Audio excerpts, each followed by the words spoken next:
ઉત્તરાખંડના યુવકે રચ્યો ઇતિહાસ, 20 ફૂટ ઊંચે હવામાં ઉડાડી કાર. મિત્રો, ભારતીય લોકો એવો જુગાડ કરે કે એમના જુગાડને દુનિયાએ નોંધ લેવી પડે. ત્યારે આવો જ એક જુગાડ ઉત્તરાખંડના રવિ ટંપા નામના યુવકે કર્યો છે. હાપીડા સ્કાય પ્રાઇવેટ લિમિટેડના સ્થાપક અને સીઈઓ રવિ ટંપા ઘણા વર્ષોથી સંપૂર્ણ રીતે ઇલેક્ટ્રિક, આધુનિક અને સુરક્ષિત હવામાં ઉડે એવું ફ્લાઇંગ વ્હીકલ બનાવવા માટે મથી રહ્યા હતા અને તેઓએ પોતાની આ ઈચ્છાને ગતરોજ ગુરુવારના રોજ પૂરી કરી હોય તેમ તેનું સફળ પરીક્ષણ પણ કર્યું. હાલમાં સોશિયલ મીડિયામાં હવામાં ઉડતી આ ફ્લાઇંગ કારનો વિડીયો વાયરલ પણ થઈ રહ્યો છે. વિડીયોમાં એક યુવક બ્લુ કલરના સિંગલ સીટર વાહનમાં બેસીને હવામાં ઉડતો જોવા મળી રહ્યો છે.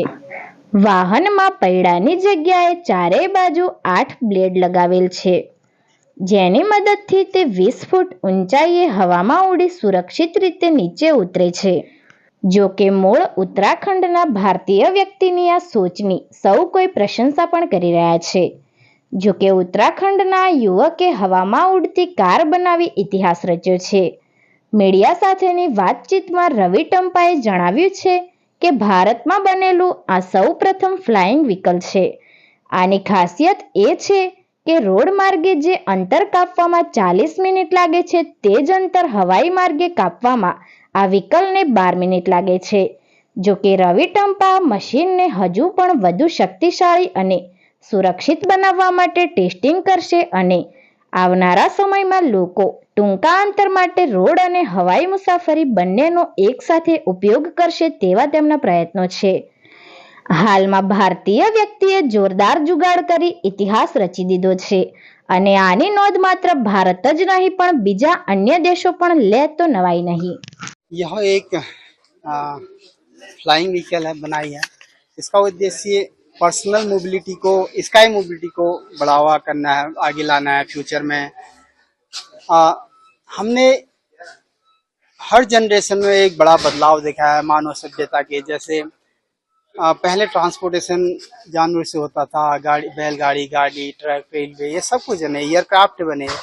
लेकिन एक मौजूदा जो एयरक्राफ्ट फ्लाइंग सिस्टम है वो एक्सपेंसिव, हर जगह अवेलेबल नहीं है। उसका एक अल्टरनेट ऐसी मैं व्यवस्था लाना चाह रहा हूँ यहाँ, जो कि हर घर से आप वर्टिकल टेक ऑफ लैंडिंग करके मेडिकल इमरजेंसी या कहीं जाना चाहे उससे कर सकते हैं। तो पर्सनल स्काई मोबिलिटी को फ्यूचर बनाना है सर। कितनी दूरी अभी करती है? दूरी ये प्रोटोटाइप है, दूरी हम इससे कितनी भी कर सकते हैं और कितने ही भी आवर इसकी चार्जिंग का वो टाइमिंग बढ़ा सकते हैं। इस पे ऐसा कोई वो नहीं है। कितना समय लग गया इसको बनाने में, कितनी मेहनत? 1 साल लग गया सर इसको बनाने में। परिवार ने किस तरह सहयोग किया? परिवार हमेशा सहयोग करते रहा है। मैंने काफी प्रोजेक्ट बनाए, उस पर सारा परिवार का बहुत सपोर्ट है। डीजीसी और सरकार से भी परमिशन लेनी होगी। बिल्कुल, हमारी इस बारे में बात हो रही है, प्रशासन इस पे लग गया।